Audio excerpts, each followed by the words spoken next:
3 गुना कीमत 3 साल में, 5 साल में। दुनिया में कौन सा इन्वेस्टमेंट आपको करके दे रहा है, जरा बताओ तो। प्रॉपर्टी करके दे रहा है, लेकिन वो प्रॉपर्टी जो फ्लैट पहली बार खरीदने जाता है सर, 10 में से 9 लोग कटते हैं ऐसे। एप्रिशिएटेड वैल्यू से ज्यादा आपने पे कर दिया तो नुकसान में तो डायरेक्ट हो भाई, यहां पर डायरेक्ट। अरे 1 साल बाद बेच देना, हम ही बिकवा देंगे आपका। हम बैठे ना, हम बिकवा, कोई नहीं बैठा है, निकल लेगा वो दूसरी जगह बेचने के लिए। तुमको पता नहीं है 5 महीने बाद, 6 महीने बाद तुम्हारा जॉब कौन से शहर में रहेगा, फिर भी फ्लैट लेने का सोच रहे थे। माँ बेवकूफ आदमी है फिर तो यार। अरे हम तो मानेसर में ले लेंगे, तुमसे काहे लेंगे भाई, मानेसर में और ज्यादा फैसिलिटी मिल रही है। लेकिन डॉक्यूमेंट जब तक आपके हाथ आएगा, आपके जेब से पैसा निकल चुका होगा। खेल हो गया ना आपका। खुद ही लेट गए जमीन पर, इधर से लेट गए कितना। अरे आपकी 7 पुश्तों तक, 3 पुश्तों तक बढ़ता ही रहेगा। ऐसा नहीं होने वाला चाचा। आपको बोलेगा ब्रोकर 1500 स्क्वायर फीट का फ्लैट है, आप कहोगे 1500 स्क्वायर फीट, क्योंकि जब वो ब्रोकर बोल रहा है 1500 स्क्वायर फीट, उस टाइम पे फ्लैट बना नहीं है, अंडर कंस्ट्रक्शन है। सर आपको किस किस तरीके से काटा जाता है ना, आज इस सेशन में हम डिस्कस करते हैं। बाद में पता चलेगा गवर्नमेंट ने एक्वायर कर लिया। अरे हमारी जमीन गवर्नमेंट की जमीन, अरे तुम्हारी जमीन कभी थी नहीं, गवर्नमेंट ने तो पहले एक्वायर कर रखा है। ओके, सारे लोग ज्वाइन कर गए, कुछ लोग बाकी तो नहीं है, जल्दी से बुला लीजिए जो लोग बाकी रह गए। आज के सेशन में बात करने वाले हैं प्रॉपर्टी इन्वेस्टमेंट के बारे में भैया, कि प्रॉपर्टी इन्वेस्टमेंट फायदेदार है या नुकसान वाला है, किस तरह के प्रॉपर्टी में इन्वेस्ट करना चाहिए, किस तरह के ऑफ प्रॉपर्टी में नहीं करना चाहिए, रेंट पे रहना ठीक है या अपना घर ले लें, फ्लैट ले लें, क्या ले लें, दुकान में इन्वेस्ट कर दें, फ्लैट में कर दें, इंडिपेंडेंट विला में कर दें, किस तरह की प्रॉपर्टी में इन्वेस्ट करें, किस तरह के प्रॉपर्टी में रहें, कब नहीं, सब कुछ वो सारे पहलू पर आज हम बात करने वाले हैं। ठीक है, तो आप रेडी हो? मुझे चैट पे कमेंट बॉक्स में लिख के बताओ जल्दी से। यस, जल्दी से लिख के बताओ, जल्दी से लिख के बताओ। ठीक है, ऑल गुड। देखो, प्रॉपर्टी की दुनिया जो है ना, प्रॉपर्टी का जो मार्केट है ना, ये एक ऐसा मार्केट है, इन्वेस्टिंग का बहुत बढ़िया ऑप्शन है, बहुत बढ़िया। लेकिन ज्यादातर लोग, आम आदमी इस जगह पर इन्वेस्ट करने से ना डरते हैं, कारण स्कैम बहुत सारा होते हैं, स्कैम की संख्या बहुत है भैया। अच्छा, स्कैम की जब आप बात करते हैं ना, तो यहां 2 तरह का स्कैम होता है। एक लीगल स्कैम, जो कि सच में स्कैम है, जिसको कानून भी कहता है हाँ ये स्कैम है। एक ही प्रॉपर्टी को 4 लोगों को बेच दिया है, मनोज को भी बेच रखा है, सुरेश को भी बेच रखा है, अरे महेश को भी बेच रखा है, इसको भी बेच रखा है। आपको पता कहाँ, वो ब्रोकर ने खेल कर दिया 4 लोगों को बेच करके। अब जैसे यमुना एक्सप्रेस वे वाला जो खेल जाता है, मेन हाईवे के बगल का ज्यादातर प्लॉट गवर्नमेंट ने ले रखा है, एक लंबा एरिया गवर्नमेंट ने ले रखा है, लेकिन वहां भी ब्रोकर लोग बेच देते हैं उसको भैया। किसान से आपका सीधा डील करा करके बेच देंगे, किसान को भी थोड़ा खिला दिया है, बाद में पता चलेगा गवर्नमेंट ने एक्वायर कर लिया। अरे हमारी जमीन गवर्नमेंट की जमीन, अरे तुम्हारी जमीन कभी थी नहीं, गवर्नमेंट ने तो पहले एक्वायर कर रखा है, तुमको नहीं पता था। तो ये ऐसे केसेस हैं जो कि सच में स्कैम होते हैं लोगों के साथ, और ये स्कैम गलत है, कानून भी कहता है कि गलत है। लेकिन एक ऐसा स्कैम है जो बहुत बड़ा संख्या में लोगों के साथ होता है, 10 में से 9 लोगों के साथ जो स्कैम होता है, ये वाला स्कैम होता है। अभी जो स्कैम होता है, जो कानूनी है, जो ठीक है, जो कानून के दायरे में आता है, बेसिकली इसको स्कैम भी कहना ठीक नहीं है। ये आम लोगों की बेवकूफ़ी है, ये हमारे और आपके जैसे लोगों की बेवकूफ़ी है। और ये कौन लोग होते हैं? ये पढ़े लिखे लोग होते हैं, 10-15 लाख की गाड़ी चला रहे होते हैं, आईटी में नौकरी कर रहे होते हैं, अच्छा खासा सैलरी उठा रहे होते हैं। दरअसल इन्होंने अपने फील्ड में तो एक्सपर्टीज हासिल कर ली, बड़ी बड़ी डिग्री ले ली, फिनेंस के फील्ड में, प्रॉपर्टी के फील्ड में इतनी सी भी नॉलेज इन्होंने ली। इसी का फायदा मैक्सिमम बिल्डर, मैक्सिमम ब्रोकर उठाते हैं। सर आपको किस किस तरीके से काटा जाता है ना, आज इस सेशन में हम डिस्कस करते हैं। देखो, बिल्डर जो होते हैं ना, ज्यादातर बिल्डर्स नेता लोग की तरह होते हैं। जैसे आपने देखा होगा ना, वो न्यूज़ में या फिल्मों में 500 रुपये दे करके वोट खरीद लिया जाता है। वो जो 500 रुपये में अपना वोट बेचने वाला है ना, उसको पता नहीं है कि उसके वोट की वैल्यू कितनी ज़्यादा है, सिर्फ 500 में बेच देता है। उसी तरीके से आम आदमी को ये नहीं पता कि उसके अटेंशन की वैल्यू कितनी ज़्यादा है। बिल्डर या बड़े बड़े बिल्डर आपका अटेंशन खरीद लेते हैं सर, मालूम कैसे? चकाचौंध दिखा करके, fancy club house, 1 number gym दिखा के, बड़े बड़े स्विमिंग पूल दिखा करके, सोसाइटी में एकदम सैंपल फ्लैट, ऐसा लग्जरी डेकोरेट करेंगे आप, सैंपल दे फ्लैट देख करके आपको मजा आ जाएगा, जबकि ओरिजिनल फ्लैट मिलेगा आपको खंडर। अटेंशन खरीद लिया उसने, अटेंशन ले लिया, और जिस बिल्डर ने आपका अटेंशन ले लिया वो आपसे पैसा भी निकलवा लेगा। बाकी ब्रोकर बैठे हैं ना, एक्सपर्ट, निकलवा लेंगे पैसा आपसे। इससे भी बड़ा स्कैम कैसे होता है? अगेन ये स्कैम नहीं है, ये आपकी बेवकूफ़ी है, हमारी और आपकी बेवकूफ़ी है। कैसे? ध्यान से समझना, अभी जो बताने जा रहा हूं ध्यान से समझना। 2 केस आपको बताता हूं। पहला केस, एक फ्लैट है 50 लाख रुपए का। कितने का? 50 लाख रुपए का। एरिया है उसका 1000 स्क्वायर फीट, 50 लाख का फ्लैट है, एरिया है 1000 स्क्वायर फीट, तो पर स्क्वायर फीट की कीमत कितनी पड़ी? लगभग 5000 रुपये। वहीं एक और फ्लैट है सर 55 लाख रुपए का है, उससे 5 लाख रुपए ज़्यादा। उस फ्लैट का एरिया है 1500 स्क्वायर फीट, उस फ्लैट से लगभग 50% ज़्यादा। उसका 1000 स्क्वायर फीट था, इसका 1500 स्क्वायर फीट, तो 50% ज़्यादा हो गया। कीमत सिर्फ 5 लाख ज़्यादा, तो पर स्क्वायर फीट भी कम है इसका 3600 रुपये। अब एक आम आदमी को पूछा जाए कौन सा बेहतर ऑप्शन है फ्लैट खरीदने के लिए? एक आपको 1000 स्क्वायर फीट मिल रहा है 50 लाख में, दूसरे में 1500 स्क्वायर फीट मिल रहा है सिर्फ 55 लाख में, सिर्फ 5 लाख ज़्यादा दे करके। सर 10 में से 9 लोग कहेंगे दूसरा वाला ऑप्शन अच्छा है, और यही हो जाता है खेल। यही कर दिया आपका, काट लिया गया आपको। दरअसल दूसरा वाला नुकसान का डील है। मालूम क्यों? क्योंकि दूसरे वाले में जो 1500 स्क्वायर फीट बोला गया सर वो सुपर बिल्टअप एरिया था, पहले वाले में 1000 स्क्वायर फीट सर वो कारपेट एरिया था। इसीलिए पहला वाला 50 लाख में 1000 स्क्वायर फीट सर वो ज़्यादा बड़ा फ्लैट है, दूसरा वाला 1500 square feet sir built up carpet area उसका छोटा है, 900 स्क्वायर फीट वो छोटा है। 5 लाख रुपए एक्स्ट्रा भी ले लिया आपसे और छोटा फ्लैट भी पकड़ा दिया आपको। सर ऐसी होती है डील, आपको पता ही नहीं चला। अब आप कहोगे ये सब क्या है भैया? बताता हूँ, सब बताता हूँ, थमा थमा सब बताऊंगा। तीनों में डिफरेंस क्या होता है समझाता हूँ। कारपेट एरिया वो एरिया होता है जो आपके फ्लैट के अंदर का एरिया होता है, जितने रूम है, हॉल का एरिया, किचन का एरिया, बाथरूम का एरिया, उसमें बालकनी इंक्लूड नहीं होता है, टेरेस इंक्लूड नहीं होता है। दूसरा होता है बिल्टअप एरिया, जितने में फ्लैट एक्चुअली बना है। बिल्टअप एरिया वो कारपेट एरिया सारा इसके अंदर, प्लस बालकनी भी इंक्लूड हो गया, plus common space. Common space मतलब एक फ्लोर पे मान लो 4 फ्लैट है, तो चारों फ्लैट के बीच कुछ एरिया कॉमनली शेयर्ड है ना, जैसे फ्लैट से निकलते हुए थोड़ा बाहर का एरिया है, सीढ़ी का एरिया, लिफ्ट का एरिया, वो सब इंक्लूड हो गया। तीसरा होता है sir super built up area. Super built up area का खेल समझो। सुपर बिल्टअप एरिया में ये दोनों इंक्लूड तो है ही, साथ में swimming pool, gym, club house, उस सब का एरिया इसी में इंक्लूडेड है। और आपको बोलेगा ब्रोकर 1500 स्क्वायर फीट का फ्लैट है। आप कहोगे 1500 स्क्वायर फीट? क्योंकि जब वो ब्रोकर बोल रहा है 1500 स्क्वायर फीट, उस टाइम पे फ्लैट बना नहीं है, अंडर कंस्ट्रक्शन है। फ्लैट तो बनेगा 3 साल बाद, आपने फ्लैट तो देखा भी नहीं है। अच्छा, सैंपल फ्लैट जो उसने बना रखा आपको दिखाने के लिए, वो जानबूझ के बड़ा बना रखा है। आप इतना बड़ा बनेगा? समझ रहे हो, खेल ऐसे होता है। और अगर फ्लैट बन भी चुका है आपका रियल फ्लैट, सर फिर भी आप इंची टेप लेकर के तो जाओगे नहीं, या किसी नपवाने वाले को साथ में कितना बोल रहा है 1500 स्क्वायर फीट, हम नापेंगे इधर उधर, खुद ही लेट गए जमीन पर, इधर से लेट गए, कितना एरिया, अरे ऐसा तो करोगे नहीं, कोई नहीं करता ऐसा। तो ज़्यादातर केस में ब्रोकर जो बोल रहा है उसकी बात पे यकीन करते हैं। हालांकि रेरा ये कहता है, अब जब रेरा आ गया है कि कारपेट एरिया पे डील करोगे भाई, बाकी दूसरे एरिया पर नहीं, built up area, super built up area पे डील नहीं होगी, कारपेट एरिया पे डील करोगे। ये रेरा का रूल है। लेकिन ब्रोकर आपको क्या बोल रहा है, रेरा थोड़ी कान लगा के सुनने आया उधर, क्या बोल के बेच दिया आपको, रेरा को थोड़ी पता है। हाँ, डॉक्यूमेंट में सब जरूर लिखा रहेगा, लेकिन डॉक्यूमेंट जब तक आपके हाथ आएगा, आपके जेब से पैसा निकल चुका होगा। खेल हो गया ना आपका। डॉक्यूमेंट जब तक आपके हाथ आएगा, आपके जेब से पैसा निकल चुका होगा, अब आपके पास कोई ऑप्शन है नहीं। हो गया ना खेल। 10 में से 9 लोगों की कटाई ऐसे होती है। जो फ्लैट पहली बार खरीदने जाता है, सर 10 में से 9 लोग कटते हैं ऐसे, मैं भी कटा हूं। कटने के बाद समझ में आया।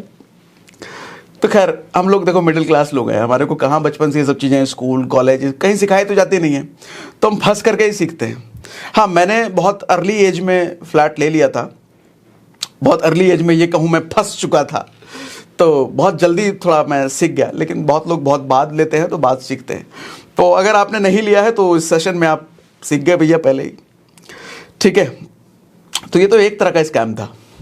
ऐसे बहुत सारी चीज़ें होती हैं, बहुत सारे तरीके होते हैं आपको मुंडने के, सर मुंड करके निकल जाएंगे लोग, ठीक है। अभी मैं कुछ दिनों पहले एक विला देखने गया था, तो जब मैं विला देखा तो ब्रोकर से मैंने पूछा कितना एरिया है। ब्रोकर कहता है 5000 स्क्वायर फीट। मैंने कहा 5000 स्क्वायर फीट तो लग नहीं रहा भाई, ये तो बहुत छोटा है।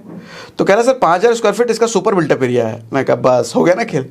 दरअसल वो 5000 स्क्वायर फीट तीनों फ्लोर को मिला करके बोल रहा था। 1500 स्क्वायर फीट का एक फ्लोर था, दूसरा 1500 स्क्वायर फीट, तीसरा 1500 स्क्वायर फीट, बाकी उसका कॉमन एरिया वगैरह मिला करके टोटल 5000 स्क्वायर फीट था। ऐसे खेल होता है। अब एक और चीज समझो, फ्लैट अगर ले लिया, थोड़ा एप्रिसिएशन की भी बात कर लेते हैं, कितना प्राइस बढ़ता है, ध्यान से समझिएगा, सब बताऊंगा बेस्ड ऑन कैलकुलेशन, फालतू में हवा हवाई कुछ नहीं बोलूंगा, बेस्ड ऑन कैलकुलेशन, और ऐसा कैलकुलेशन जो कि आराम से अच्छे से तसल्ली से समझ में आए, बुद्धि में घुसे। पहली चीज तो ये समझो, फ्लैट के प्राइस बढ़ने की एक लिमिट होती है सर। फ्लैट आपका हमेशा बढ़ता रहेगा, आपकी 7 पुश्तों तक, 3 पुश्तों तक बढ़ता ही रहेगा, ऐसा नहीं होने वाला चाचा। आज अगर कोई 50 लाख का फ्लैट है ना सर, वो जिंदगी में कभी भी 10 करोड़ का नहीं होगा। कभी भी नहीं होगा। और 10 करोड़ जब हो सकता था तब तक हो सकता है फ्लैट ही नहीं रहेगा। फ्लैट है ना सर, जिस बिल्डिंग आज के टाइम में 20-20 फ्लोर की बिल्डिंग बन रही है सर, क्या पता कभी भूकंप आए, दरार पड़ गया, कुछ हिल हाल गया, कुछ मेजर कुछ काम कराने की जरूरत पड़ गई, आप रहते हो 1900 फ्लोर पे और नीचे के 4 फ्लोर वाला कहीं बाहर भाग चुका है, छोड़ चुका है, विदेश शिफ्ट हो चुका है, वो 4 फ्लोर वाला काम कराएगा नहीं, आपका तो खटिया हो गया खड़ा, हवा में काम कराओगे क्या? हवा में तो डोल रही है आपकी बिल्डिंग। और नहीं कुछ भी हुआ, सब कुछ ठीक भी रहा सर, 20 साल में, 25 साल में, 30 साल में, 40 साल में उस बिल्डिंग की क्या जर्जर हालत हो चुकी है वो पता है? मेंटेनेंस वगैरह सब लगा करके इतना खर्चा आपका मांग रहा होगा फ्लैट। तो फ्लैट की कीमत इतनी अप्रिशिएट नहीं होती। वो फ्लैट अच्छा कितना अप्रिशिएट होता है बताऊंगा, सब बताऊंगा, रुको। बात दरअसल ये होती है, लोगों को ये गलत फहमी में रहते हैं कि हमारा फ्लैट की कीमत आज 20 साल बाद क्या होगी, 25 साल बाद क्या होगी। सर हकीकत सुनो, कान खोल के सुनो, कुछ नहीं होगी, बढ़ेगा, अप्रिशिएट होगा, लेकिन आप जो सोच रहे हो ना उसके आसपास भी नहीं होगा। कारण क्या है? फ्लैट की देखो कभी कमी नहीं होने वाली, कभी नहीं कमी होने, फ्लैट बनते ही रहेंगे। दिल्ली भर गया तो सर सरक गए लोग, नोएडा बन गया, उधर हरियाणा की साइड गुड़गांव बन गया, एक टाइम आया जब गुड़गांव भी भर गया तो भैया मानेसर डेवलप होने लग गया, इधर नोएडा भर गया तो ग्रेटर नोएडा और नोएडा एक्सटेंशन डेवलप होने लग गया। सर कल को जब नोएडा एक्सटेंशन ग्रेटर नोएडा भर जाएगा, नया एरा डेवलप हो जाएगा, उधर मानेसर भर जाएगा तो उधर भी आगे बढ़ जाएंगे लोग, प्रॉपर्टी वहां डेवलप होने लग जाएगा। तो एक चीज समझो सर, फ्लैट्स लिमिटेड नहीं है, अनलिमिटेड है, और अनलिमिटेड चीजों की वैल्यू इतनी ज्यादा नहीं पड़ती। वैल्यू किसकी बढ़ती है? जिस चीज की कमी हो उसी की तो वैल्यू बढ़ेगी। कमी किस चीज की है? लैंड की, जमीन की। भगवान ने जितना जमीन दे रखा है उससे एक बित्ता भी फालतू कोई नहीं बना सकता। फ्लैट बना सकता, बनाते रहो, बन ही रहा है। फ्लैटों का कल्चर तो आजकल छोटे छोटे शहरों में भी पहुंच गया है। छोटे छोटे शहरों में भी लोग घर तोड़ ताड़ करके लंबी लंबी बिल्डिंगें बना रहे हैं। तो कभी भी फ्लैट की कमी नहीं होने वाली। और हाँ, आपका 50 लाख का फ्लैट सर दिल्ली में जो है ना, आप सोचोगे 50 लाख का फ्लैट अब हम 1 करोड़ में बेचेंगे, तब तक तो 1 करोड़ में बिल्डर ने ऐसा फ्लैट बनाया, इतना चकाचौंध वाला, ऐसा स्विमिंग पूल, ऐसा स्टाइल, ऐसे इतना सोना चांदी जड़ रखा है उसमें कि आदमी जो लेने आएगा ना आपको 1 करोड़ नहीं देगा। वो कहेगा अगर 1 करोड़ में को तेरे को देना है, मैं नोएडा वाला फ्लैट नहीं ले लूंगा 1 करोड़ में, इतना फैसिलिटी है तेरे वाले में तो है भी नहीं उतना। गुड़गांव वाला नहीं ले लूंगा, तेरे वाले में तो है भी नहीं उतना। कल को गुड़गांव में आपका 1 करोड़ का लेने जाओगे, कहोगे अरे हम तो मानेसर में नहीं ले लेंगे, तुमसे काहे लेंगे भैया, मानेसर में और ज़्यादा फैसिलिटी मिल रही है और ज़्यादा अच्छा फ्लैट बना के दे रहे हैं। तो आपको रीसेल में हमेशा दिक्कत आएगी। फ्लैट जब भी बेचने जाओगे दिक्कत आएगी। बहुत सारे बिल्डर होते हैं, ब्रोकर, अरे 1 साल बाद बेच देना, हम ही बिकवा देंगे आपका, हम बैठे ना, हम बिकवा। कोई नहीं बैठा है, निकल लेगा वो दूसरी जगह बेचने के लिए। डायलॉग होता है बोलने के लिए, अरे हम बैठे हैं ना, आप नहीं बेचोगे फिर भी आपका बीच में बिकवा देंगे, इतना बढ़ चुका होगा, हम बोल रहे हैं ना, हम बैठे हैं ना। ब्रोकर है सो तो बतौलेबाजी करवा लो, कोई लिखित डॉक्यूमेंट तो है नहीं, लिख के दो उसको, बोलो लिख के दो स्टैम्प पेपर के तुम बैठे हो यहाँ, यहीं बैठे रहोगे 2 साल तक, 5 साल तक यहीं बैठे रहो, लिख के दो। क्या ऐसे थोड़ी होता है? अब ऐसे होता है, तुम बोल रहे हो हम बैठे हैं तो लिख के दो ना हमको, तुम बैठे हो यहाँ पे। निकल लेगा, नहीं बैठा है कोई, जो डॉक्यूमेंट पे है वही है। बुद्धि लगाओ। अब इस मुद्दे पर आओ कि फ्लैट लेना भी चाहिए कि नहीं लेना चाहिए, कैलकुलेशन के बेस पे समझाता हूं। सर मान लो आज आप जो फ्लैट ले रहे हो, बड़ा पसंद आ गया एक फ्लैट, क्या जबरदस्त फ्लैट है, 50 लाख का फ्लैट है। 50 लाख के फ्लैट के लिए 42 लाख 43 लाख रुपए आप लोन लोगे ना, 40,000 की EMI आएगी ना, 10 लाख के आसपास उसका डाउन पेमेंट करोगे ना। मैं कहता हूं चलो ठीक है, इसका भी कैलकुलेशन बता देता हूं। 50 लाख का जो फ्लैट आपने लिया है सर, 20 साल के लिए आपका लोन चलेगा। 20 साल का आपका जो लोन होगा 20 साल में। अच्छा एक और बात, 50 लाख का फ्लैट आपको क्या लगता है 10 साल में कितनी अप्रिशिएट हो जाएगी उसकी वैल्यू? बताइए कितनी हो जाएगी 10 साल में? सर अगर best of the best of the best of the best case देखा जाए ना तो 10 साल में हो सकता है वो डबल हो जाए, 1 करोड़ का प्रॉपर्टी हो जाए, 1 करोड़ का फ्लैट हो जाए। लेकिन वो चांसेस 100 में से कोई 1 या 2% का है। ज्यादातर केस में हो सकता है कि वो 50 लाख का प्रॉपर्टी 60 लाख का हो जाए, 65 का हो जाए, 70 का हो जाए 10 साल में। लेकिन best of the best case अगर है, बहुत बढ़िया उस एरिया का डेवलपमेंट हुआ है, बहुत बढ़िया कुछ कुछ हो गया है वहां पे, तो हो सकता है डबल हो जाए। लेकिन 100 में से 1 है, 2 है, 3 है परसेंट, 1-2% है। 20 साल में 2 करोड़ इस हिसाब से कर लिया जाए तो 50 लाख का फ्लैट 20 साल में 2 करोड़ का हुआ, यानी कि एनुअल अगर एप्रिसिएशन देखा जाए तो सर कितने परसेंट का हुआ? 7.18% इंटरेस्ट आपको मिल रहा है। लेकिन 20 साल में जो आपने लोन जो ले रखा है सर, लोन मिला आपको 9% पर, और 9% पर मिलने की वजह से आपके प्रॉपर्टी की कीमत 2.18 करोड़ रुपए आपको पड़ी, जो आपने पे किया 2.18 करोड़।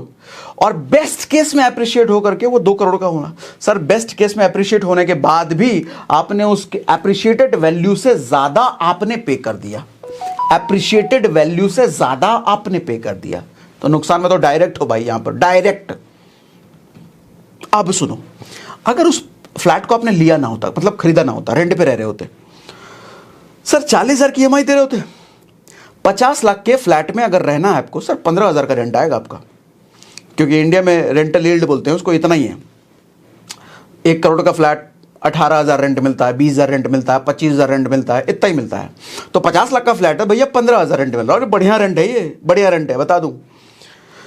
50 लाख का फ्लैट 15,000, सर 15,000 अगर आप रेंट दे रहे हो कितने पैसे बच गए आपके? 40,000 EMI देना चाहते ना, अभी 15,000 में काम होने लग गया ना सर। 35,000 रुपये आपका महीना बच रहा है। मैं कहता हूं ये 35,000 रुपये महीना SIP करो, म्यूचुअल फंड में हर महीना इन्वेस्ट करो। म्यूचुअल फंड नहीं समझ में आता तो नीचे मैंने एंजल वन का लिंक दे रखा है डिस्क्रिप्शन में, उस पर क्लिक करो, KYC करो, 3 दिन लगेंगे आपको KYC अप्रूव होने में। उसके बाद सर्च कर लेना इंडेक्स फंड। म्यूचुअल फंड नहीं समझ में आ रहा, बहुत सारे लिंक लाइन में आएगा, छोड़ दो। इंडेक्स फंड उससे बेहतर है, उससे ज्यादा सेफ है। नहीं समझ में आता, इंडेक्स फंड आंख बंद करके जा सकते हो। इंडेक्स फंड में गए, अच्छा इंडेक्स फंड में भी नहीं समझ आ रहा कहां चले जाए, तो ज्यादा लोगों का भरोसा होता है SBI पर। चलो जाओ SBI इंडेक्स फंड में चले जाओ, कोटक में चले जाओ, अरे किसी में भी चले जाओ, SBI चले जाओ, ज्यादा लोगों का भरोसा होता है इसलिए नाम ले लिया मैंने SBI, मेरा कोई रिकमेंडेशन नहीं है ये। SBI इंडेक्स फंड सर्च किया, वहां पे इन्वेस्टमेंट करना शुरू कर दिया। सर डेटा ये कहता है, पिछले 20 साल का रिकॉर्ड उठा करके देख लो शेयर मार्केट का, 15% से ऊपर तो बड़े आराम से ग्रो हो जाती है, एनुअल ग्रोथ 15%। हाँ ऊपर नीचे होता है, लेकिन लॉन्गर ड्यूरेशन में देखोगे तो 15% एनुअल मिल जाता है। सर 15% के हिसाब से 35,000 रुपये हर महीना जो आपका बच रहा है ना, उसको अगर SIP में किए होते ना, इंडेक्स फंड में हर महीने डाले होते ना, सर 20 साल बाद मालूम कितना बन जाता है ये? 3.5 करोड़। 3.5 करोड़ से ज्यादा बन गया ये। अब मैं कहता हूं आपका जो एप्रिशिएट हो भी गया, एप्रिशिएट हो करके 2 करोड़ अगर बन भी गया, सर आप पे कर देना ना उसको, 1.5 करोड़ रुपए फिर भी बच रहा है आपका, फिर भी 1.5 करोड़ बच रहा है। अच्छा कहानी यहीं खत्म नहीं होती, और भी ध्यान से सुनो जरा। सर अगर फ्लैट लेते तो 7% रजिस्ट्री भी तो देते। 50 लाख के फ्लैट का 7% कितना हो गया? 3.5 लाख। मैं कहता हूं 3.5 लाख जो बचा उसको उठा करके लमसम करो। इसी एंजल वन में लमसम सर्च कर लेना आप, SIP के बगल में लमसम भी। लमसम और SIP में क्या फर्क होता है? SIP आप हर महीने करते रहते हो, लमसम क्या होता है, एक बार पैसा डाल करके आप छोड़ देते हो। कहीं से मोटा पैसा आ गया 5 लाख 10 लाख, तो लमसम कर दो, पैसा डाल दो, छोड़ दो, फिर वो अपना कंपाउंडेड ग्रो होता रहता है। सर लमसम अगर कर लिए होते 3.5 लाख, तो सर 20 साल बाद ये पैसा बन जाता 57 लाख, 57 लाख बन जाता 20 साल बाद ये लमसम। और हाँ एक और चीज, 10 लाख रुपए डाउन पेमेंट भी तो कर रहे थे, उस 10 लाख रुपए को लमसम करो। सर ये 10 लाख रुपए 1.5 करोड़ से ऊपर बन जाता 20 साल बाद 1.5 करोड़, यानी कि 1.5 करोड़ इधर 57 लाख उधर। अरे भैया फ्लैट 20 साल बाद जितना अप्रिशिएट होकर के आप उसकी कीमत, वो भी उतना होता नहीं, मैं बेस्ट केस मान लेता हूं। बेस्ट केस में अगर 2 करोड़ का फ्लैट हो भी गया तो आपका डाउन पेमेंट और रजिस्ट्री के पैसे से आप उसको खरीद लेते। तो 3.5 करोड़ तो नेट बच गया ना आपका। लगाओ लगाओ लगाओ, ये लगा के सोचो, 3.5 करोड़ नेट बच गया। सर 20 साल तक उसी फ्लैट में किराए पे रहो और 20 साल बाद उसी फ्लैट को खरीद लो अगर मर्जी है तो।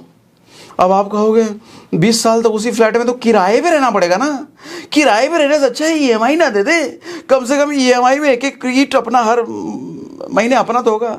सर वो ईंट बहुत महंगा पड़ रहा है आपको, और किराए के फ्लैट में रहने में दिक्कत क्या है। हम हिंदुस्तानी लोग ना इमोशनल होते हैं, इमोशनल के साथ फूल भी लगा लो तो अच्छा है। अपना घर तो होना ही चाहिए, अपना घर तो अपना घर ही होता है। कुछ भी कहो, अपने घर की बात ही अलग है। अपना घर सुकून होता है। अरे ये घटिया डायलॉग बाज, ये डायलॉग कौन देता है मालूम? ये घर वालों को सिखाए हुए डायलॉग है, दोस्त यार के सिखाए हुए डायलॉग है, अड़ोसी पड़ोसी के सिखाए हुए डायलॉग हैं। और देखो ये सारे लोग गरीब हैं, ये सब गरीब लोग हैं, ये सब गरीब लोगों का डायलॉग। अपना घर तो होना ही चाहिए। सर ठीक है, अपना घर होना चाहिए, चाहिए ना, ठीक है होना चाहिए, लेकिन पहले उसके लिए इनफ कमा तो लो, इनफ इन्वेस्टमेंट करके अपना एसेट बना तो लो, तब लेना इन्वेस्ट एसेट। 40 साल तक जब इतना 3.5 करोड़ इधर, 2 करोड़ उधर, 3-4 करोड़ 5 करोड़ इकट्ठा हो जाए, ले लो फ्लैट। हाँ उस वक्त फ्लैट की कीमत आपका होगी बढ़ चुकी होगी, अरे उससे ज्यादा आपका एसेट बन चुका है। 50 लाख का फ्लैट 2 करोड़ हो गया, हमने यही तो मान तो लिया ना। 50 लाख का फ्लैट 2 करोड़ हो गया 20 साल बाद, फिर भी उससे कहीं ज्यादा पैसा है आपके पास, दे दो ना 2 करोड़। अभी 50 लाख देने से अच्छा 20 साल बाद 2 करोड़ देना। सर वो सस्ता पड़ेगा, और 20 साल बाद क्या पता उस फ्लैट में आपको रहने का मन ना करे, इंफ्रा उसका उतना डेवलप हुआ ना हो जितना आप सोच के बैठे हो, तो रेंट भी तो हो, छोड़ के चले जाना कहीं। लेकिन अगर खरीद लिया फिर तो मजबूरी है, रहना ही पड़ेगा उधर। और बेचने जाओगे तो आपको डिजायर्ड अपना जितना चाहते हो बेचना उतना हो सकता है, मिलेगा नहीं। देख रहे हो कितना फायदा रेंट पे रहने का। और एक और बात बताऊं, आदमी जब फ्लैट लेता है ना, अपनी मैक्सिमम कैपेसिटी का फ्लैट लेता है। औकात अगर 30,000 रुपये ईएमआई की देने की है ना, सर वो 40,000 रुपये ईएमआई देने वाला फ्लैट ले लेता है। तो जब अपनी औकात से बढ़ के आदमी फ्लैट लेता है ना, अच्छा हिंदुस्तानी हम लोग इमोशनल फूल, अरे 50 लाख का फ्लैट तो ले लेंगे, 60 का ले लेते हैं। ब्रोकर आपको दिखा, ब्रोकर पहले बजट पूछ लेगा, ब्रोकर को आपने जैसे 50 लाख बोल दिया वो 20 लाख ऐड कर देगा, वो 80 का फ्लैट दिलाएगा आपको, 70 का दिलाएगा वो। तो आप लेवल हो गए इसके ज़्यादा हो जाता उसी में खेल। हाँ तो मैं कहा था, हाँ आपने ले भी लिया ना, मैक्सिमम पैसा आपका ईएमआई में जा रहा है। सर फ्लैट लेने के बाद इंटीरियर भी तो कराना होता है, नहीं तो खंडर दिखेगा, वाइट वाइट चूना आपको चारों साइड दिखेगा। पता चला फ्लैट तो ले लिया लेकिन ढंग का सोफा खरीदने का पैसे नहीं है, ढंग का वो डाइनिंग टेबल खरीदने के पैसे नहीं है, बेड खरीदने के पैसे नहीं है, किचन का काम कराने का पैसे नहीं है। खंडर में रहोगे, अपना फ्लैट होने के बावजूद भी खंडर हो, किसी को बुलाओगे तो शर्म आएगी। वो फ्लैट देखते ही समझ में आ जाएगा, अरे इसका पैसा नहीं है, इसका तभी तो इंटीरियर नहीं करा रहा है। ऐसे खंडर में रहने से अच्छा सर लग्जरी फ्लैट में रहो, रेंट पे रहो। सारा जहां काम हम करा रखा है एकदम 1 नंबर लग्जरी हो, ऐसे फ्लैट में रेंट पे रहो ना, और 20 साल बाद खरीद लेना उसी को। जितना पैसा आप ईएमआई देने का मूड बन रहा है, जितना पैसा ईएमआई दे सकते हो, उस पैसे को उठा करके एसआईपी करो, डायरेक्ट ठोको इधर एसआईपी में। 20 साल बाद खरीदेंगे, क्या दिक्कत है? कोई कहे अपना घर नहीं लिया, अरे एसेट बना रहे हैं, पहले एसेट बनाएंगे तब लेंगे। कि तू ले अपना घर जा करके, अपने घर की बात ही अलग है, तेरे लिए होगी मेरे लिए नहीं है। और एक दिक्कत लोगों को यह सताता है कि रेंट पर अगर रह रहे हैं तो बार बार घर बदलना पड़ेगा, अब दूसरे के घर को सजाएंगे, इतना प्यार से हम सजाएंगे दूसरे को, अपना आत्मा इमोशन सब जोड़ेंगे, फिर 2 साल बाद हमको छोड़ना पड़ जाएगा। ये कब तक ये सब सिलसिला चलेगा? अरे दिमाग लगाओ, बिजनेसमैन की तरह काम करो। सर लीज पे क्यों नहीं ले लेते उस फ्लैट को? रेंट पे ही, लीज पे कॉन्ट्रैक्ट करो ना उससे, 10 साल का लीज। 10 साल मकान मालिक को बोलो, 10 साल से पहले हमको छोड़ने को नहीं बोलोगे तुम, एग्रीमेंट, हर साल रेंट बढ़ाएंगे, ठीक है। अच्छा कुछ लोग कहेंगे रेंट हर साल बढ़ेगा भी तो। सर हर साल बढ़ेगा भी ना रेंट, फिर भी आप कैलकुलेशन करके देख लेना, फायदे में रहोगे रेंट पे रहने में। वो एसआईपी आपको कहीं ज़्यादा दे रहा है इस रेंट पर, अप्रिशिएटेड सॉरी जल्दी तो नहीं बोल रहा मैं, एक्साइटमेंट हो गया ना बोलने में, क्योंकि मैं भी फंसा हूं ना इसीलिए एक्साइटमेंट अंदर से आवाज आ रही है। तो रेंट हर साल भले 10% बढ़ भी रहा है, फिर भी ना आपको वो वाला ऑप्शन कहीं ज़्यादा बेहतर है, कहीं ज़्यादा बेहतर है। समझ गए? कहाँ था मैं, भूल ही जाता मैं बोलते बोलते। लीज कर लो, उसको बोलो 10 साल से पहले नहीं निकाल सकते, 20 साल का अग्रीमेंट कर लो। अच्छा, ओनर के लिए भी अच्छा है, ओनर के लिए अच्छा है कि आप छोड़ के कभी जाओगे नहीं, 10-20 साल तक रहोगे तो ओनर का रेंट कभी जाएगा नहीं। पता चले आप छोड़ के चले गए, 3 महीना खाली है फ्लैट, तो 3 महीना तो उसका नुकसान हो गया ना। तो वो भी चाहेगा कि ऐसा कोई मिले जो हमें 20 साल का 10 साल का कॉन्ट्रैक्ट कर ले। कर लो कॉन्ट्रैक्ट। धंधे वाले सोच रखो, लॉन्ग टर्म दूर का सोचो। 3 महीना बाद कुछ पसंद नहीं आया तो 3 महीना बाद हमारा अरे इस तरह का जॉब है, फिर भी तुम फ्लैट लेने का सोच रहे थे। तुमको पता नहीं है 5 महीने बाद 6 महीने बाद तुम्हारा जॉब कौन से शहर में रहेगा, फिर भी फ्लैट लेने का सोच रहे थे। महाबेवकूफ आदमी है फिर तो यार। अगर ये चैलेंज है कि कहाँ जॉब होगी तो फिर काहे को फ्लैट लेने का सोच रहे थे। और अगर इतने श्योर हो कि इसी शहर में इसी जगह जॉब रहेगी, नौकरी काम ताम इसी रहेगा, लीज करो उसके साथ, या टेंशन ही खत्म। कराओ इंटीरियर जम करके, बढ़िया इंटीरियर कराओ, क्योंकि 20 साल तक 10 साल तक आपको उसी फ्लैट में रहना है। मकान मालिक तो कराएगा नहीं, वो काहे को रख कराते। आप कराओ इंटीरियर, 5-6 लाख 10 लाख 15 लाख लगाओ, है पैसे तो नहीं, पैसा जितना है उतना लगाओ। 5 लाख का इंटीरियर करा लो, 2 लाख का करा लो, 3 लाख का करा लो, क्योंकि 10 साल उसी फ्लैट में तो रहना है। रहो एक लग्जरी बना करके उसको। एक और बड़ा टेंशन होता है, मान लो फ्लैट खरीद लिया ना, 2 साल बाद 3 साल बाद पूरा एरिया पूरा सोसाइटी अभी डेवलप हुआ नहीं है, पता चला बिल्डर को स्कैम में जेल चला गया है। सर नोएडा एक्सटेंशन गुड़गांव में कई सारे आपको बिल्डर मिल जाएंगे, जेल चला गया। अब प्रॉपर्टी हो गया अनाथ। हाँ, कुछ उसमें फ्लैट बन चुके हैं, बिल्डर लोग उसमें रहने लग गए, लेकिन ज़्यादातर बिल्डिंग बनी ही नहीं है, सोसाइटी का लावारिस हो चुका है भैया। सर नोएडा एक्सटेंशन में ऐसी ऐसी सोसाइटी है, लोगों ने फ्लैट ले रखे हैं, 20 फ्लोर पे घर है, बिल्डर जेल जा चुका है, बिल्डर ने इलेक्ट्रिसिटी बिल भरा नहीं इसलिए पूरी सोसाइटी का लाइट काट दिया है। अच्छा, बिल इतना ज़्यादा है कि सारे सोसाइटी वाले मिला करके भी उतना पैसा भरेंगे नहीं। लाइट कट चुका है, लाइट कटने की वजह से लिफ्ट बंद है, पानी आना बंद हो चुका है। सर बाहर से टैंकर बुलाया जा रहा है, वो 20वें फ्लोर पे रहने वाला आदमी नीचे सीढ़ी से उतरता है, बाल्टी में पानी भरता है पीने के लिए, और 20वें फ्लोर पर सीढ़ी चढ़ के जाता है, और ये रोज कर रहा है।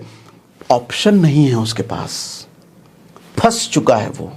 मिडिल क्लास आदमी है, एक ही बार फ्लैट लेता है, एक ही बार में अपनी मैक्सिमम पूंजी फ्लैट का इंटीरियर फिटीरियर औकात जितनी थी सब लगा दिया है, बिल्डर जेल चला गया। क्या कर लोगे आप? कुछ है ही नहीं आपके हाथ में, फंस गए ना। फंस चुके हो सर, बुरी तरीके से फंस चुके हो। कोई ऑप्शन नहीं निकलने का, एक ही ऑप्शन है, जाके रेंट पे रहो कहीं। अपना फ्लैट होने के बावजूद भी, अच्छा अपना फ्लैट बेच भी नहीं सकते, बिल्डर जेल में, तुम्हारा कोई खरीदेगा भी नहीं फ्लैट। सर ये सारे पहलू को देखते हुए फाइनेंशियल एस्पेक्ट से आप देखो, इमोशनल एस्पेक्ट से आप देखो, फ्यूचर की प्रोबेबिलिटी के हिसाब से देखो, ये सारे हिसाब से आपको रेंट पे रहना कहीं ज़्यादा बेहतर है। खरीदना तब 20 साल बाद जब मोटा एसेट बना लिया जाए। ठीक है, अब अगला सवाल ये आता है कि रेसिडेंशियल प्रॉपर्टी लें इन्वेस्टमेंट के ख्याल से, रेसिडेंशियल प्रॉपर्टी यानी कि फ्लैट या विला या कमर्शियल। अच्छा, लैंड पहले ही मैं बोल चुका हूँ, फ्लैट से कहीं ज़्यादा फायदा लैंड में है। अब कमर्शियल की भी ज़रा बात कर लेते हैं। सर रेसिडेंशियल से पहले हमेशा कमर्शियल लेना चाहिए हर आदमी को। जब भी रेसिडेंशियल लेने का मूड बने, चेक करो आपके पास कोई कमर्शियल प्रॉपर्टी है क्या, नहीं है तो पहले कमर्शियल प्रॉपर्टी होना चाहिए। क्यों कमर्शियल प्रॉपर्टी होनी चाहिए? कमर्शियल प्रॉपर्टी का रेंट आपके रेसिडेंशियल से ज़्यादा आता है। कमर्शियल क्या होता है? दुकान कहीं ले लो, ऑफिस कहीं ले लो, रेंट कहीं ज़्यादा आता है रेसिडेंशियल से। 1 करोड़ का फ्लैट अगर है ना सर, रेंट आएगा 20,000 रुपये, 22,000 रुपये, 18,000 रुपये या 25,000 रुपये। सर 1 करोड़ का दुकान लिया है ना, रेंट आएगा 40,000 रुपये, 50,000 रुपये, ज़्यादा भी आ सकता है लोकेशन अगर अच्छी है तो। ऑफिस भी ले लिया ना तो भी आएगा इतने, इसके आसपास ही। रेसिडेंशियल प्रॉपर्टी ज़्यादा रेंट देता है, सॉरी गलत मैंने बोल दिया, कमर्शियल प्रॉपर्टी ज़्यादा रेंट देता है। कमर्शियल में दुकान ले लो या ऑफिस ले लो। कुछ टिप्स भी दे देता हूँ प्रॉपर्टी खरीदने के, ध्यान से सुनो मेरी बात। सर पहले तो अगर आपके पास पैसा है ना, थोड़ा बहुत भी पैसा, ताक में रहो कि कहाँ किस खेत में बड़ा बिल्डर घुसा है। क्योंकि बड़ा बिल्डर जब अपना टाउनशिप डेवलप करने के लिए जाता है ना कोई खेत में ही जाता है जहाँ कुछ नहीं हो आसपास। उसको पता है ना, सारे सेटिंग वेटिंग नेताओं के बीच रहता है, उसको पता है किस एरिया में क्या डेवलप होने वाला है, कहाँ भैया कौन सा बड़ा कौन आदमी आएगा कुछ डेवलप होगा। वो पूरा ऐसा खेत में जाकर के अपना टाउनशिप डेवलप करने चला जाता है। आम आदमी देखता है अरे खेत में चला गया, इतना बड़ा बिल्डर, यहाँ तो कौन लेगा फ्लैट, यहाँ कोई नहीं देने वाला। सर बड़ा बिल्डर है वो, बहुत कुछ देख के वहाँ गया है। सर आँख कान बंद करके फ्लैट नहीं लेना, उसके में फ्लैट नहीं लेना, उसके आसपास कहीं जमीन ले लो। अभी नया नया गया है वो, सर जमीन भी एकदम कूड़े के भाव मिलेगा, एकदम कूड़े के भाव। इस बात की श्योरिटी आपको उस बिल्डर के आने की वजह से मिल चुकी है कि उस एरिया की कीमत तो बढ़ेगी बढ़ेगी निश्चित, क्योंकि इतना बड़ा बिल्डर करोड़ों अरबों का इन्वेस्टमेंट वहां करने आया है, तो बढ़ेगी बढ़ेगी जरूर। वहां पर जो जमीन लिया ना, 3 साल में जब तक उसका प्रोजेक्ट कंप्लीट होगा, 5 साल में जब तक उसका प्रोजेक्ट कंप्लीट होगा, सर आपका जो लैंड लिया ना, चाहे 50 गज हो, 100 गज हो, सर 3 साल में 5 साल में आपको डबल क्या ट्रिपल हो सकता है, या 4 गुना हो सकता है, आपको पैसा दे करके चले जाए। सर 3 गुना कीमत 3 साल में 5 साल में, दुनिया में कौन सा इन्वेस्टमेंट आपको करके दे रहा है जरा बताओ तो? प्रॉपर्टी करके दे रहा है, लेकिन वो प्रॉपर्टी समझदारी से उस जगह पर होना चाहिए। लोकेशन का खेल है सारा। और दूसरा एक और टिप आपको देता हूं। एक किताब मैंने पढ़ी थी, कौन सी किताब पढ़ी थी मुझे याद नहीं है, उसका जो राइटर था ना, वो ऐसे ही प्रॉपर्टी खरीदता था। कौन सी प्रॉपर्टी? अर्जेंट डील वाली प्रॉपर्टी। दुनिया में कई सारे ऐसे लोग होते हैं जो फ्लैट लेकर के या लैंड लेकर के, उनको पैसे की जरूरत है। अब 50 लाख की प्रॉपर्टी वो 30 लाख में बेचने को तैयार है, उनको तुरंत उनको पैसा चाहिए। 20 लाख का जमीन वो 15 लाख में बेचने को तैयार है, तुरंत उनको पैसा चाहिए। ताक में रहो, ताक में रहो, ऐसा कहाँ मिल रहा है। और ऐसी वाली प्रॉपर्टी लो, सर बड़ा मुनाफा होता है इसमें, बड़ा प्रॉफिट कमाया जाता है। ठीक है, अब लास्ट में एक बार मैं समराइज कर देता हूं अपने अंदाज में फिर से। सर 20 से 30 साल की उम्र में पागलों की तरह काम करो, भयंकर काम करो। होम लोन लेने का ये उम्र नहीं है, बिल्कुल भी होम लोन लेने का ये उम्र नहीं है। 20 से 30 साल का उम्र, 20 से 30 साल का उम्र है, पागलों की तरह काम करो। SIP जरूर करो, म्यूचुअल फंड में, इंडेक्स फंड में जरूर इन्वेस्ट करो, इधर तो जरूर करो, क्योंकि 30 साल बाद, 40 साल बाद ये बड़ा एसेट आपको यही बना के देगा। इसी एसेट से घर खरीद लेना मन होगा तो, तब तक रेंट पे रहो, एकदम मजे से रहो। ठीक है, प्रॉपर्टी लेना है, लैंड लो। पैसा अगर है, लैंड लो, फ्लैट नहीं, बिल्कुल नहीं। फ्लैट का लग्जरी एंजॉय करना है, रेंट पे रहो उसी में। जिस फ्लैट में आपको लगता है कि ये बड़ा लग्जरी फ्लैट है, उसमें रेंट पे रहो, खरीदने का नहीं। दूसरों के लिए छोड़ दो, दूसरे लोग खरीदने दो, आप लैंड खरीदो। EMI पे जाना है, कमर्शियल में जाओ, फ्लैट में नहीं, कमर्शियल में। EMI देना भी अगर चाहते हो, कमर्शियल में जाओ, आपको बहुत अच्छा रिटर्न। अच्छा, इस पे अगर आप चाहते हो वीडियो, तो मैं आपको पूरा वीडियो सेशन करके दे सकता हूँ, कमर्शियल प्रॉपर्टी लेकर के कैसे बहुत बड़ा पैसा बनाया जा सकता है। आप चाहो तो मुझे कमेंट बॉक्स में बताओ, मैं आपको डिटेल में देता हूँ इस पर सेशन। ठीक है, रेंट पे रहो, आलिशान फ्लैट में रहो। फ्लैट खरीदने का मन हो 40 के बाद खरीदना भैया, 40 से पहले मत खरीदो। उम्र आपकी जब 40 बाद हो जाए तब खरीदना, आलिशान फ्लैट लेना। फ्लैट की कीमत बढ़ रही है, बढ़ने दो ना, तब तक आपका एसेट वैल्यू बहुत बड़ा हो जाएगा। नहीं खलेगा आपको, अभी खलेगा, अभी बहुत खलेगा। ठीक है, और अगर आप एक सेशन चाहते हो कि 40 से पहले फाइनेंशियली फ्री कैसे हो जाए, 40 से पहले फाइनेंशियल फ्रीडम को अचीव कैसे किया जाए, नौकरी चाकरी करते हुए, छोटा मोटा अपना बिजनेस करते हुए, आप मुझे कमेंट बॉक्स में बताओ। इस पर भी मैं आपको सेशन दे सकता हूं डिटेल में, बहुत डिटेल में। और इस सेशन में अगर एंजॉय किया, सच में समझ में आया बहुत कुछ, मुझे कमेंट बॉक्स में लिख के बताओ। सच में अगर आंखें खुली या बुद्धि खुली है, मुझे कमेंट बॉक्स में लिख के बताइए। कमेंट पढ़ रहा हूं आपके।